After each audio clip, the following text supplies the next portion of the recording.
What is up, everybody? Welcome to another edition of the Touchline Talk Show. Thank you so much for tuning in. As always, be sure to hit that subscribe button so you don't miss any of the content I put out on YouTube every single week. Plenty to get to in this edition. Going to do some reaction to what has happened so far in the Premier League season, early lessons that have been learned, and then talk about some of the other major developments over the past week. John Herdman leaving to take the Toronto FC job, Romelu Lukaku headed to Roma on loan, and the first U.S. men's national team roster under Greg Berhalter was released. To begin, though, I want to just take a look at some of the biggest conclusions, interesting developments, takeaways from the Premier League season so far. And I've broken this down into kind of four main categories that I want to talk about. The first of which is the title race. I mentioned this in my weekend roundup. Check out that video if you haven't seen it yet, but I want to expand on it here and kind of go into more detail. Part of what made last season interesting was the fact that from this point in the season forward, Manchester City were chasing Arsenal until they ultimately, caught them and went on to win the league. We are now looking at a situation where City are the only perfect team remaining in the league, and you're coming off of a weekend in which Arsenal couldn't get the 3 points in a game they probably should have. Manchester City, not the most convincing performance, had some close calls at the end. Ultimately, they need the goal from Rodri to win the game. Had those results ended differently and those games played out differently, this would have a different feel to it. Not that anything would be decided. Obviously, it's way too early for that. But what it would do is it would keep everybody right there with Manchester City. It makes Arsenal gives Arsenal a couple points of an early advantage instead of having everybody stare up at Manchester City because you're going to expect it's going to be that way the rest of the season. I am a huge proponent, and I've said this before, I'll say it again, in when you are trying to dethrone a favorite, you have got to be the team that is setting the pace. You have got to put the pressure on them and make them keep up with you rather than trying to keep up with them. It's part of the problem that Borussia Dortmund had with Bayern Munich last season. Even as Bayern were slipping up, Dortmund never took complete control. They had control heading into the last game, but they still had to win that game in order to make sure they won the league. It was a back and forth situation rather than what Arsenal did, jumping out to this league and jumping out to that lead and saying, Manchester City, come catch us. So now everybody is going to have to be better than Manchester City over the next 35 games. The longer that reality goes on and Manchester City keeps shortening that time span, the more difficult this gets. I'm not saying anything new here. And so this next month is incredibly, incredibly important because you cannot afford to fall 5, 6, 7, 8 points behind Manchester City. Unless you're expecting to sweep them, I don't see you making those points up. And it doesn't matter what team, Arsenal, Liverpool, Newcastle, United, whoever. So that is my first takeaway here, is that we are already on the verge of this title race kind of going into the uninteresting realm. We're not there yet. One draw is not the end of the world. I've been consistent on that. But these next few weeks are going to be very telling, because if that gap grows to 5 points, it's got a very different feel than if Manchester City slip up and 10 games in, there are one or two other teams at least within 2 or 3 points and maybe even tied on points. So it's already made, upped the ante for this next part of the season when typically It's not supposed to be that high stakes this early, but I really do feel like it is. The other part of this in terms of title contenders, that Liverpool defense, I I've gotten to the point where I just can't buy it. I really want to keep talking myself into this team, and I'm to the point where I can't. As a title contender, there are just too many defensive mistakes. And on top of all of this, keep in mind that these teams are falling behind Manchester City while Kevin De Bruyne is sidelined. And Manchester City are thin. You don't know what kind of reinforcements are going to be there by the end of the January transfer window, which again reinforces the importance of the next month, month and a half of the season. You cannot play catch up when Manchester City hypothetically are going to be getting even better as the season goes on. Now, you don't have Champions League yet, so that's part of it. Maybe you can catch some breaks in the spring if Manchester City make another deep run, but those are my big things with the title race already. Because the question is always, can somebody keep pace with City? I believe there are teams capable, especially if Manchester City have a season like they did last season, where they weren't spectacular by their own incredible standards. But somebody's got to put pressure on them. It's not enough to just hang around, be within 5 points. You have got to make City win every single game the way that Liverpool did those couple seasons. And if they do, you just tip your cap and move on. But we're on the verge of getting to a spot where it's hard to see somebody even being able to do that. We're not there yet, but depending on how the next month, month and a half goes, we might be getting to that point very quickly. Number 2, relegation candidates, the relegation battle.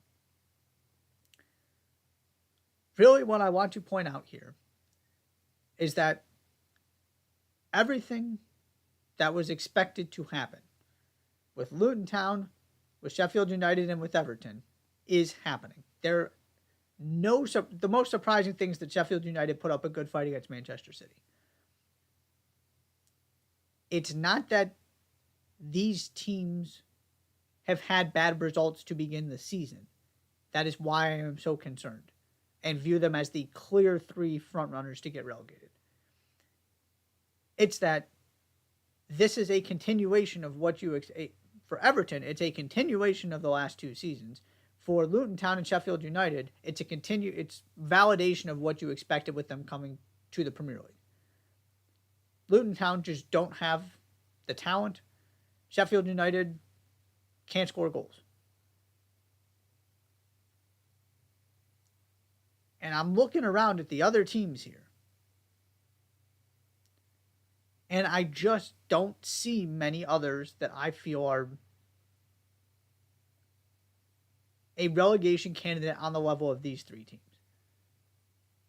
It is looking worse, not better for Everton. I know there have been some investments made in attackers to see if the Everton and Sheffield Uniteds can start putting the ball in the back of the net. I mean, Everton literally have not done that in the Premier League so far. But I'll believe something changes. That's the point I'm at. And really what I'm trying to get at here. Something has to change for these teams to avoid relegation, and I just don't see it. And then you start looking at, okay, so if one of these teams were to survive, who are the other teams that might take their place in the bottom 3? The 2 I'm looking at are Burnley and Bournemouth. I got all the confidence in the world in Vincent Kompany. I really do think Burnley are going to be fine. It's not going to be a terrific season, but I have a hard time seeing them be worse than these 3 teams, because that's all you have to do. You just have to be not as bad as 3 other teams. And Bournemouth, I've got a lot of faith in Iraola. Again, I don't think they're going to have a great season. And maybe Nottingham Forest. But the way Forest have played so far, I'm feeling more and more confident about their ability to avoid the relegation concern altogether. And maybe Wolves. But Wolves have looked pretty good so far. You're seeing Gary O'Neill do something similar to what he did at Bournemouth last season. And you saw these Bournemouth players have a good season last season, and I would argue overachieve, exceed expectations. I'll bet on the team that exceeded expectations rather than the three that are exactly what you expected them to be, at least so far.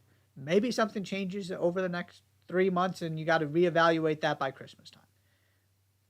I just don't see that being what we're talking about here. So usually those three, first 2, 3 games in the season, I don't like putting a lot of stock in. It's just way too early. But in this case, I'm willing to kind of buy the stock here and say it's not just about the results, as I mentioned before. It's about the fact that you knew these teams needed to do something above what was expected of them, and they have not done that so far. If anything, they have looked worse, I would argue. Maybe not Sheffield United, but certainly Everton, and Luton Town's a little tricky because they, difficult games, didn't get to play the third one. The whole home renovation situation. But Sheffield United and Luton Town are the two least talented teams in the league, and that's what it looks like. And Everton have survived relegation by the narrowest of margins the last 2 seasons and have done nothing to improve themselves.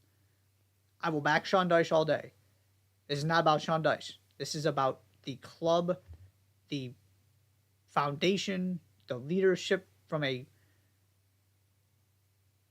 technical, big picture standpoint, not just the manager. This has been heading downward and nothing has changed. They look like a championship team right now. I don't see that changing.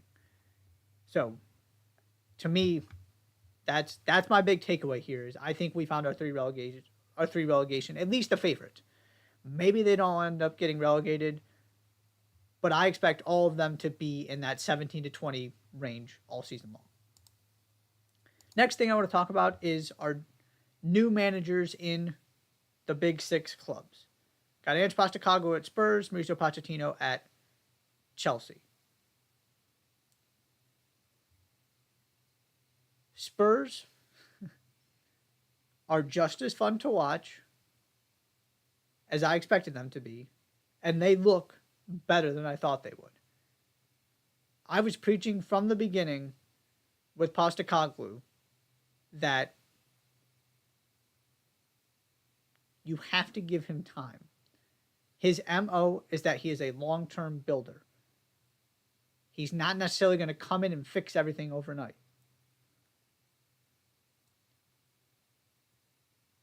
They're getting results and putting points on the board in a way I didn't necessarily think they would right away.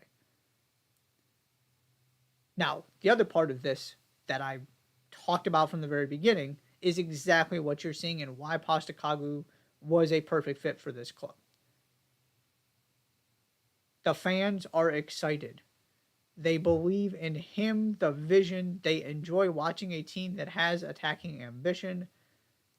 All of that negativity, from Mourinho to Nuno to Antonio Conte, is gone. That is the single most appealing part of Postecoglou. That is the first step, I've said this before, to getting Spurs back to playing in a Champions League final, the Champions League final top 4 era, is you got to get rid of the toxicity. Then you start building. And maybe you can't get there with one manager. Maybe it takes a second one. But this is everything I expected from Postecoglou and more. They probably aren't going to keep this up all season long. I still don't think they're a top 4 team. Top 5 team. But that's not what this is about right now. This is about getting the fans back on board, getting people excited, and they are already doing that. The other thing worth mentioning here is that at some point, if this team is going to actually qualify for the Champions League and do more than just have a fine season, Richarlison and Son need to start scoring some goals and put up some numbers. This is just not working from a attacker production standpoint. They are scoring goals. They are finding. They look really good going forward. But you need somebody that's going to go give you 15 goals. Obviously, Son is more than capable of that. But he hasn't been much of a factor so far. And for Richarlison, it's just continuation of last season. So maybe the solution is you play Son through the middle, drop Richarlison to the bench. But that is the one thing holding this team back right now. That midfield is spectacular, especially once you get Bentancur back. There's a lot to be excited about there. It only matters so much, and it's only going to take you so far if you don't get the production from your goal scorers. That's what this team is missing right now, because obviously that is Ben Harry Kane. You can just pencil him in for 20 to 30 goals. Somebody needs to fill that gap, and right now, nobody is stepping up. That is the one thing holding Spurs back from being more than just one of those Europa League contender teams for me. Then, on the Chelsea side. Chelsea's only win is at home against Luton Town. There's how the season's going so far. Now, to be fair, it's a draw against Liverpool and a loss at West Ham. West Ham are playing well right now. So, it's not like this is a catastrophic start. But what it does look like, especially outside of the Liverpool game, because there were a lot of positives in that first game under Poch.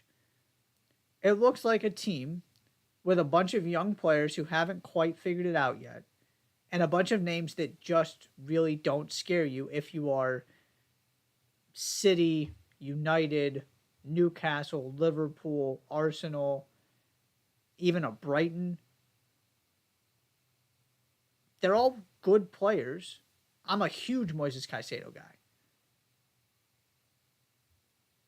Hopefully Reece James can stay healthy most of the season. And I'm a huge Christopher Nkunku guy. That's when this changes for me, is when Nkunku gets into that lineup. But right now, who are the players that, when you are talking about the best teams in this league, really truly terrify you on this team? And then there's the other question, which is, what is the plan moving forward? But that's not specific to this season, so I don't really get into that. But it looks like a slightly better version of last season, which is probably what should be expected. There are positive things happening. Poch is making a positive impact. But they're not at a point where they have the talent to compete with the best teams in this league. And I'm struggling to see how they are going to get to that point.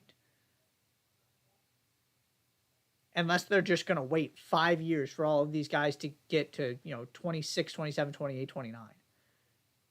And to me, that's just not a way to run a club. I have major questions about what this is going to be long-term under Todd Boehly. But for right now, I thought there was a chance that Poch could kick this thing into gear right away and that you look up and they're a legit Champions League contender. I just don't see that. It is early, and especially this team that's so new, this manager that's new, you got to give him more time even than most other teams. But I haven't seen anything that, again, changes my mind based on what has been presented, what the history is, what the data says.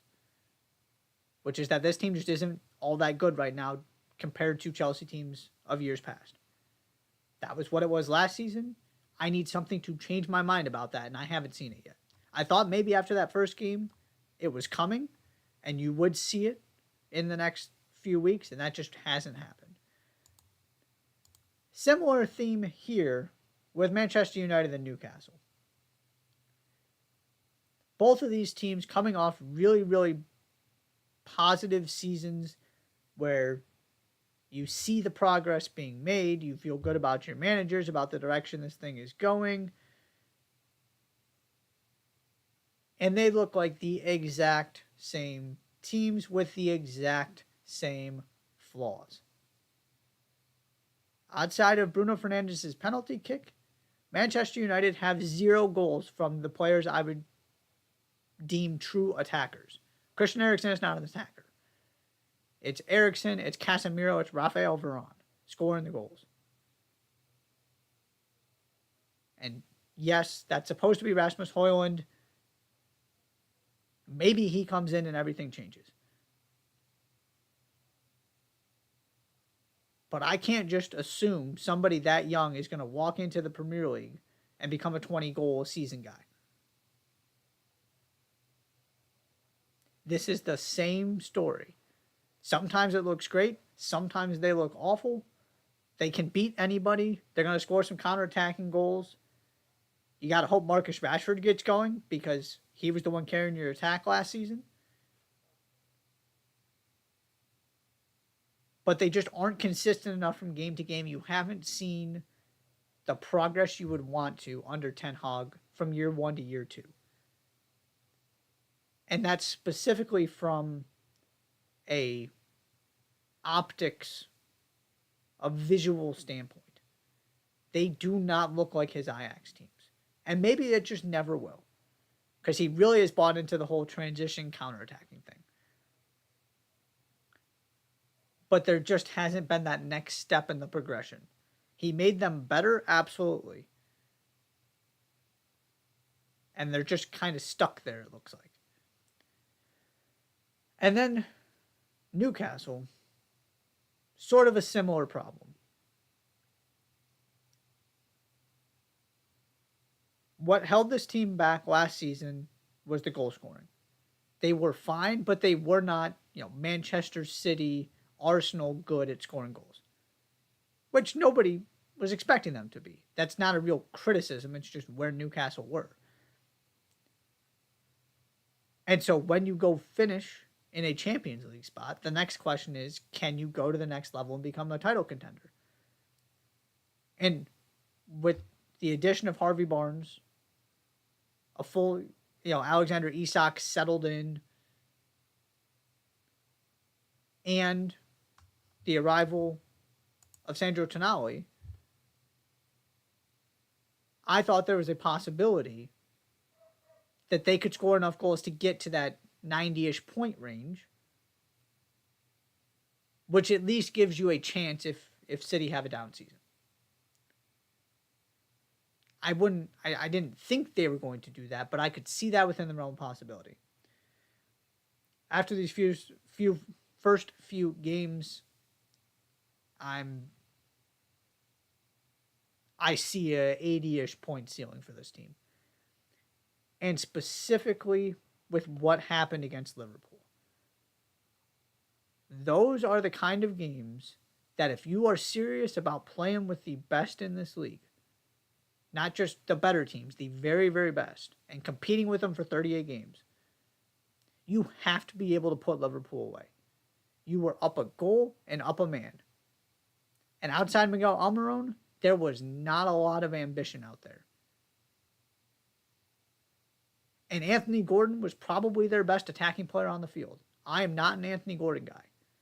He was really good in that game, though. And then Eddie Howe took him off, and then they didn't do anything in attack. I know, Almiron had forced the really good save, hit the post. Were they unlucky not to get a second goal? Maybe. But when you're playing 11v10, and Van Dijk is the one who gets sent off, and ultimately a player who comes on is, making his Premier League debut at center back, it just isn't good enough to allow Liverpool to stay in the game, to not just smother them for 90 minutes, and then ultimately you concede 2 goals on 2 chances. They have got to be more dynamic in attack if they're going to take that next step. And the other part of this is, after that debut, I thought Sandro Tonali might be the guy to really kind of unlock this for Newcastle. And it hasn't been great since. He's been fine. But all of the incredible stuff he did game 1, you haven't really seen it since. I really like Harvey Barnes. Harvey Barnes is not the kind of guy that's going to elevate your attack by himself. He's a nice piece to have. What you need is somebody to make a difference in the midfield and help out Bruno Guimaraes. They bought Tonali to be that guy. Maybe he becomes him over time. But right now he's not there. And this team isn't there in attack as a result. That is all for my Premier League takeaways. I'm going to take my first break. When I come back, other news and notes, things that have happened this week, my thoughts on John Herdman, Romelu Lukaku, and the U.S. men's national team roster. You're watching the Touchline Talk Show. Don't go anywhere.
And welcome back to the Touchline Talk Show. Thank you so much for tuning in.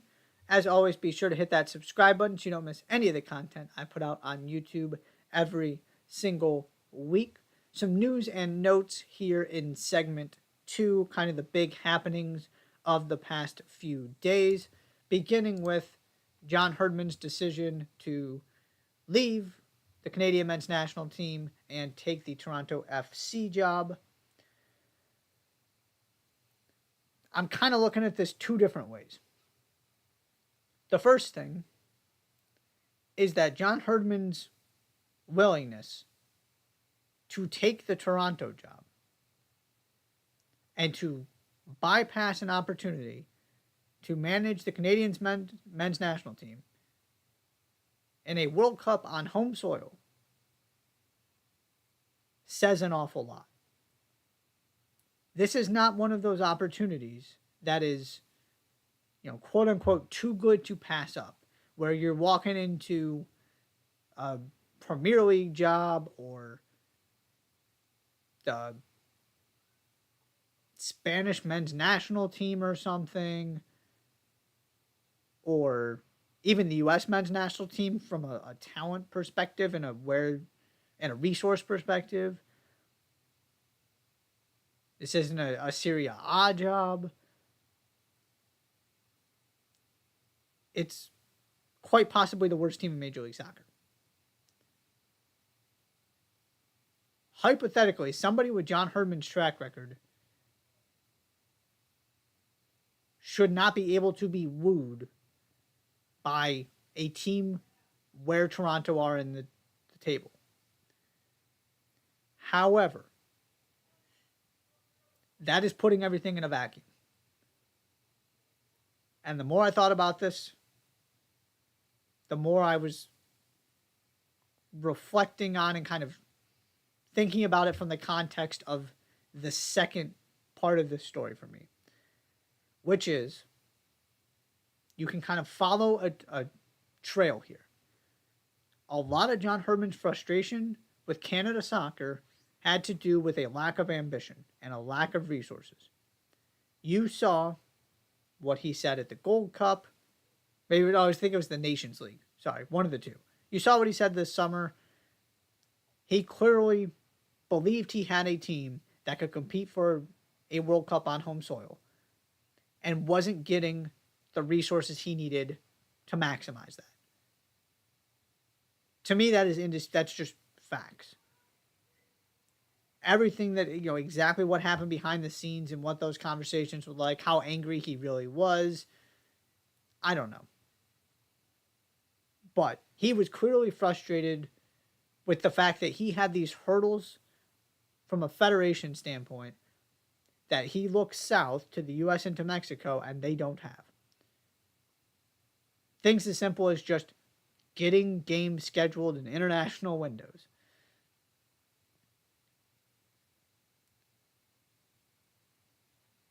And so you pair that with the fact that Toronto is not your typical bottom of the table MLS team.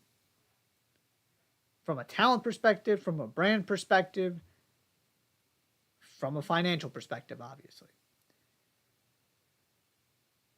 And so when you think about who John Herdman is and the ambition that he clearly has, and part of what he was able to do with Canada, definitely on the men's side, and even to a certain extent on the women's side, is to get those players, those programs to dream big.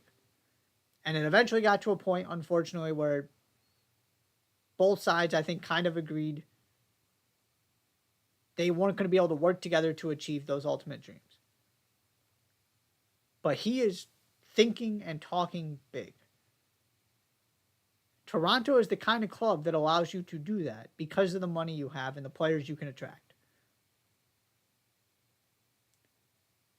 And so, based on what we know from the public persona of John Herdman, I can absolutely see how he looks at this and goes, I can fix the problems.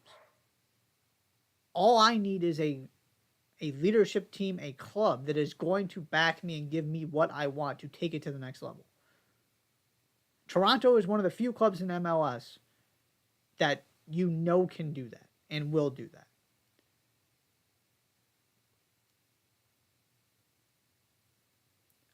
I'm not sure that it factors too much into John Herdman's calculus where the club is at now. Right? He is very much about what it can be, how far can we go. So in many ways, this is a perfect fit. Because this is not your typical MLS job he's taking. Now, the other interesting part of this is you're hearing some reports about some disagreements with Alphonso Davies. Clearly, there are issues in the locker room in Toronto with your stars, who John Herdman has to figure out how to work with these guys, or they got to find a way to get them off the team. Because their talent is not overcoming all of the issues that are there. Something has to change. So that is one of the big tasks John Herdman has here is can this kind of fresh start allow him to jump into and invest in these relationships and make this work in a way that it wasn't really working, it seemed like, by the end with Canada. Very, very interesting decision and kind of analysis of this, thinking about it from John Herdman's perspective, because, like I said, in a vacuum, it doesn't make a lot of sense. But when you factor in where he was, that financial situation, where he's going, that financial situation, and who he is, the puzzle pieces start fitting together a little bit better.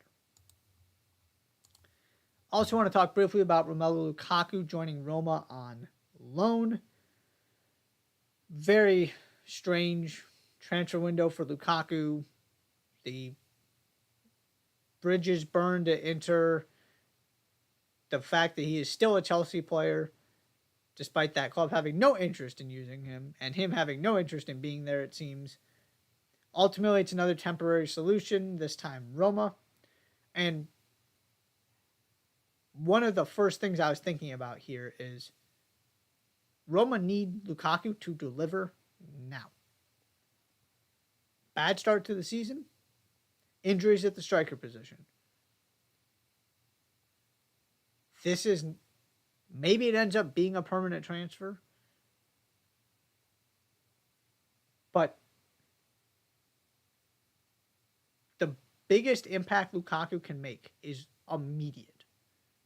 This is not about trying to have a team ready to go compete for a Champions League title in April and May. or a Serie A title at the end of the season. If this is going to be worth it, he has to help propel them into the Champions League. And they're already behind the 8 ball. And they don't have Tammy Abraham, which adds a really interesting dynamic to this. That he is coming in and he is going to be relied upon immediately. Because Andrea Bellotti just isn't cutting it.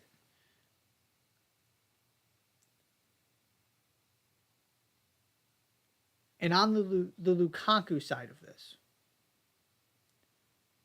the longer he struggles and does not look like the player he was in his first stint at Inter, the harder it becomes for Chelsea to sell him and for him to find a permanent home. I was very much of the opinion after that season at Inter that he just fit perfectly there. Serie A was where he needed to be. He really is that good of a player. Sometimes it just doesn't work, and it didn't work for him at Chelsea. And outside of Everton, it hasn't really worked for him in the Premier League. But now you look at stint 2, and you take that one season away when he was brilliant, and it hasn't worked anywhere for a while. And I know some of that was to interchange their system and their philosophy. Well, more the philosophy than the system, but change some things tactically. He talked about that during their Champions League run, that they kind of got back to what they did best the season before by the end, had some more success.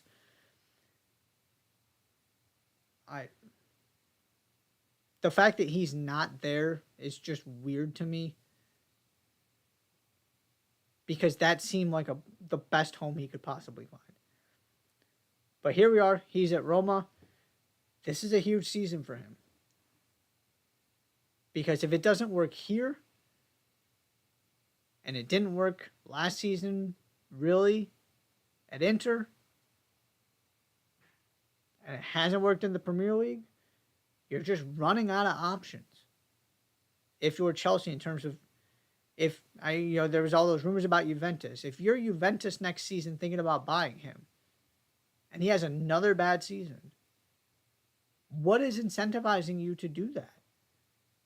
And at the most, or maybe a little bit higher level, what is incentivizing you to do that at the price Chelsea is going to want? Because we're getting to a point where it's Chelsea have to make sacrifices so somebody will take him off their hands, rather than he still has enough value that somebody is going to be willing to pay something for him. But maybe he has a great season, and this is very different next summer. But Roma need him. They need him to deliver now. We'll see if it happens. And then last thing real quickly before I wrap up, Greg Berhalter has announced his first U.S. men's national team squad of his second stint as manager. Got games against Uzbekistan on September 9th, Oman on September 12th. 2 interesting first-time call-ups. Ben Kremasky, Inter Miami, dual national, kind of Argentine bond with Lionel Messi, choosing to accept this call-up to the U.S. And Christopher Lund, who plays for Palermo, in Serie B. I believe he came through the Danish youth system, and his mom, I believe, was born in the U.S., and that's how he's eligible for the U.S. And it'll be interesting to see him. I want to talk about Kremasky for a second, just because he's getting so much attention with everybody watching Inter Miami and the performances he's putting in. This is a really good sign that he's on this squad. These are the perfect games that go take some risks. If you leave off somebody who's a regular to give Kremasky a shot, so be it. The stakes are incredibly low here. And especially when the other team, the other country that is battling for his services has, his teammate Messi and is building a infrastructure in the U.S. to recruit dual nationals like Kremaski, you got to get him in immediately. And that is what the U.S. did. See where it goes from here, see what he looks like. But he's been very good. Clearly, he's got a lot of potential. Very cool story. Excited to see what he can do. This team has a lot of the high-profile guys in it. But to me, just generally, in these kind of windows where there's just nothing at stake, there should always also be a couple guys getting their first caps, a couple guys that you're trying to just keep in the fold, continue to build that relationship, deepen that relationship with them, and hope that you can bring them into the pool for the long term. The other guy who is back in this team I wanted to point out real quickly is Malik Tillman. Been a little bit of a nomadic journey from him at the club level, but you saw some really good things at Rangers, saw some really good things in his time with the U.S. men's national team so far. So I'm really glad he's back in this team. He's another one of those guys that he probably wasn't making that World Cup squad, but it was one of those, I would like to see some more of him. He's showing a lot of potential. I'm excited about what he could be for the future. Bring those guys in, give them more caps, more experience, more opportunities. I'm all for that decision as well. And then Florin Balogun, also in this squad, immediately, almost simultaneously, about the same time this squad gets released, he gets his move to Monaco. So I do want to talk about this part of it for a second. That's a home run. Love this move. He tore that league up last season. He knows it. He's comfortable. That was the league to go to for me. And he needed to move now. Arsenal clearly, for whatever reason, just didn't have a use for him. Which is fine. But you cannot be the starting number 9 and not just be out of favor, but just not be in your club's plans. There is a difference between Pulisic being on Chelsea's bench and Balogun being buried on the Arsenal depth chart even while Gabriel Jesus is injured. Those are not the same thing. And so now he's going to get a chance, way more playing time, still a really high level. Why can't he go score 15, 20 goals again and put in a season like he had with Reims on loan last season? When I saw these Monaco links, I thought, yes, that's the place. And it has happened. So Florin Balogun on his way back to Ligue 1. 2 names that are notable that I want to discuss that got left off this roster. The first one being Gio Reyna. Greg Berhalter said in an interview with, I think it was Vanity Fair, he hasn't talked to him yet. There's nothing new here. It's going to be a thing once Reyna is called into a camp again. It's going to be a thing moving forward because of how awkward that situation is. But this is injury related as well. So there's no need to risk Gio Reyna in, again, meaningless friendlies. I would like these conversations between these two to start happening sooner rather than later. But to me, there's nothing to take away from this other than Gio Reyna needs to stay healthy. If he's not playing for his club because of injury, he shouldn't be on national team duty either. If it was a do or die World Cup qualifier, then depending on his prognosis, then maybe it's a different conversation. But there's just no need to rush this, to force anything. Just let him recover, let him stay focused on trying to get the most he can out of this season and staying on the field for Dortmund. The other name I want to point out here is Brandon Vasquez. This is a very European-centric roster. I believe it's 4 MLS players, which makes sense because Europe has a break and MLS doesn't. So I'm also not putting too much stock into this. And it's one thing to want Brandon Vasquez on the B squad for the Gold Cup. It's another thing to want Brandon Vasquez in what is effectively an A squad. Pulisic, McKinney, Musa, Dest, Turner, Balogun, the big time players outside of Tyler Adams, who's still recovering from his injury, are there. And so it's not shocking Brandon Vasquez didn't make this team. The point I want to make, though, is the more times this happens under Greg Berhalter, the more perplexed and frustrated I will be. Especially if Vasquez gets a move to Europe this winter and performs well. Because Greg Berhalter was not the one in charge of that roster for the Gold Cup. He seems to not buy into what Brandon Vasquez does and who Brandon Vasquez is. Which is his prerogative if that position delivers. But to keep throwing and Balogun changes this equation because he's got the most impressive resume. He certainly is going to get that opportunity, and rightfully so. But bringing in the same other guys who aren't really producing the way you want and leaving Vasquez out in the cold, I will never go to bat for that strategy. Doesn't mean he's actually one of the 3 best strikers in this pool. I'm not convinced of that. Especially now with Balogun there. But I would like to think he is one of the guys that can continue to put pressure on the Ricardo Pepis, the Jesus Ferreras of the world. That if you don't deliver and you're not in good form, I'm going to be there and you can trust me to score goals.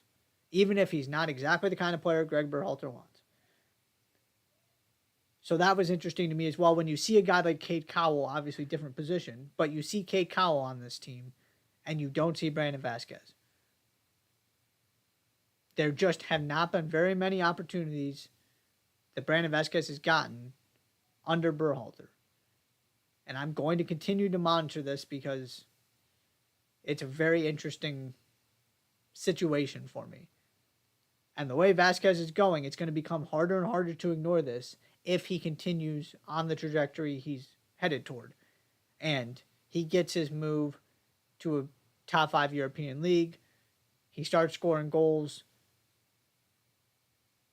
And he's doing it at a higher level than anybody but Balogun. And maybe he's even doing it in a better league than Balogun. Doesn't mean he should automatically be the starting number 9. But I expect Brandon Vasquez to just keep putting his name into this conversation. And just being one of those guys who won't go away and almost forces Berhalter to put him on rosters. He's got to keep delivering and keep performing to do that. But it did stand out to me that he was not part of this team. Again, I am sure MLS had a lot to do with that, and FC Cincinnati trying to win the Supporters' Shield and all of that. So I'm not reading too much into it for this camp in particular, but I did want to point it out and talk about it for a few minutes. That is all for this segment. I'm going to take my last break and come back to wrap up, as always, with the weekend look ahead. You're watching the Touchline Talk Show. Don't go anywhere.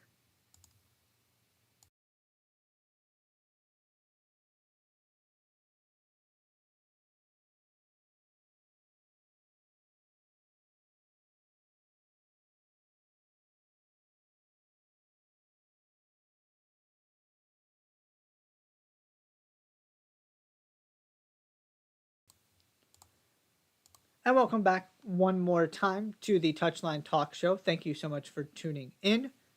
It is time for the weekend look ahead. Just running through some of the games that have caught my eye both in Europe and here in the US. Starting in England, Everton at Sheffield United on Saturday is the early game on the Premier League slate. Similar to Everton Wolves last weekend. I talked in the first segment about how I view these two as two of the relegation favorites. If you're Sheffield United, these are 3 points you need to have. If you're Everton, can you score a goal? 1, and 2, can you get an unexpected win here and 3 points on the road? Or at least a point to get things trending in the right direction. Because if you have already played Wolves and Sheffield United in your first 4 games and you have 4 losses, it's only going to get more difficult when you start having to play some of the better teams in the Premier League. Then you got Fulham at Manchester City on Saturday. Fulham spoiled the party for Arsenal. Can they do the same for City? Newcastle at Brighton, another really interesting game. Both teams, well, Brighton off to a good start. Newcastle, some ups, some downs. Both coming off of really disappointing showings. How do they bounce back? Aston Villa at Liverpool on Sunday. Liverpool trying to keep the pressure on Manchester City. Villa, this will be an interesting kind of test to see after the Newcastle game went so badly, but there have been some positives in between. And then Sunday, your game of the weekend, Manchester United at Arsenal. Can the Gunners just do what they need to do? Manchester United, can they look better? It has been really bad from a performance standpoint. They probably should only have a point. They've got 6. What does this actually look like? Spain, Getafe at Real Madrid on Saturday. Sevilla at Atletico Madrid on Sunday. Barcelona at Osasuna on Sunday. Serie A, fascinating game to kind of start the weekend off. AC Milan at Roma. Really looking forward to that one. Maybe Lukaku makes his debut. Christian Pulisic off to a flying start for AC Milan. Lazio at Napoli on Saturday. Lazio, rough start. Napoli, so far so good. That's a really tough game for Lazio to have when you're trying to build some momentum. Fiorentina at Inter Milan on Sunday. And Juventus at Empoli on Sunday. Germany, starting with Heidenheim at Borussia Dortmund on Friday. Has to be 3 points for Dortmund. End of story. Bayern at Borussia Mönchengladbach on Saturday. The game that Bayern always seems to fail to win. Unlike Manchester City, right? If Bayern drop points here, can somebody make this interesting? Can Bayern finally actually win this game? Really interesting one there. And then Red Bull Leipzig at Union Berlin on Sunday. Another good matchup to round out the weekend in the Bundesliga. Ligue 1. Marseille off to a good start at Nantes on Friday. Lens at Monaco also off to a good start on Saturday. And PSG at Lyon on Sunday. PSG got to get things going. Not exactly the easiest place to do so. We'll see how that plays out. Moving to Major League Soccer. Chicago at DC United on Saturday. Huge game in the middle of the Eastern Conference when it comes to the playoff push and who gets across the line into that first round of the playoffs. Orlando at Cincinnati on Saturday.